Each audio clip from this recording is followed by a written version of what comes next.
late 1983, Soviet leaders received intelligence reports that the Americans were planning a preemptive nuclear offensive under cover of NATO's Able Archer military exercise. The atmosphere cleared only when Washington provided assurances about its peaceful intent.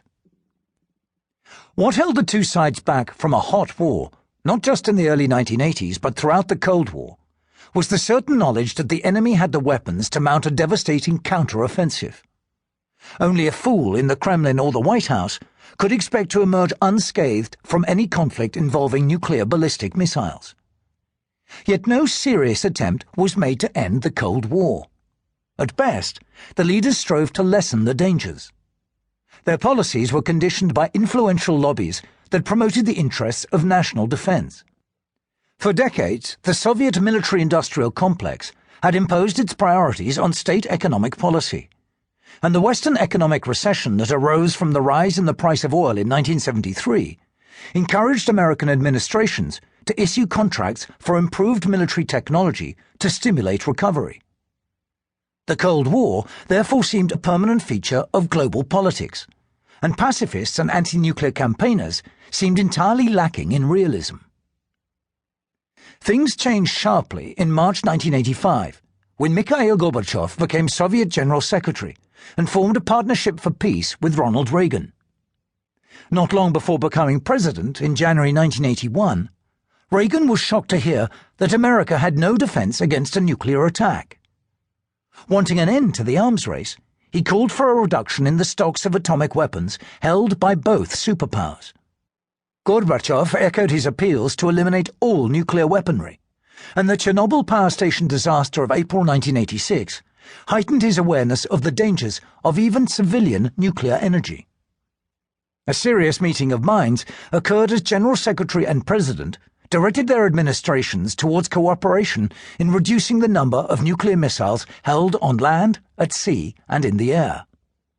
As the rapprochement grew, Reagan and his successor George Bush watched with wonder as the USSR dismantled its totalitarian politics and communist ideology and permitted a growing measure of civil freedom and economic reform.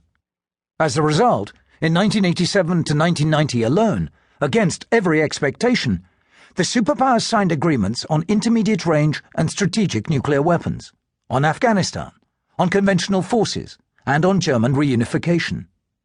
Anti-communist revolutions swept across Eastern Europe in 1989. Global politics would never be the same again, and Bush felt safe in declaring the Cold War to be over. How and why did the Great Change come about?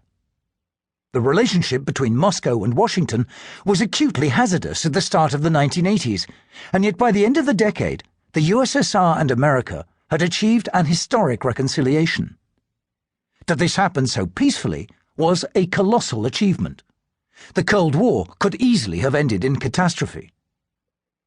This is hardly a neglected topic, for the end of the Cold War has attracted a massive literature. Memoirs have poured from the pens of the leaders and their officials, and there has been a flood of documentary collections, not to mention scholarly accounts. There have always been rival schools of explanation. In the eyes of Gorbachev's admirers, a nimbus of acclaim hangs over him alone for reconciling the superpowers and giving peace a chance. This perception was widespread in East and West while he was in power, and is an enduring article of belief even among some of his detractors. The General Secretary's determination and charisma are seen as the tools with which he realized his idealistic conception of politics in the USSR and around the world. According to a rival school, however, it was really Reagan's anti-communist policies that dragged Gorbachev to the negotiating table. The president is said to have achieved his purposes by the firm pursuit of American military modernization, and his strategic defense initiative is regarded as the straw that broke the camel's back. He is praised for striking up a rapport with the Soviet leader without compromising his national objectives.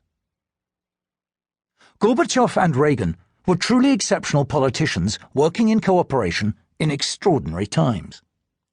But even when Gorbachev's contribution is recognized, the question arises as to whether he jumped or was pushed into reforming Soviet policy. And though Reagan is increasingly regarded as having achieved a decisive impact on the process,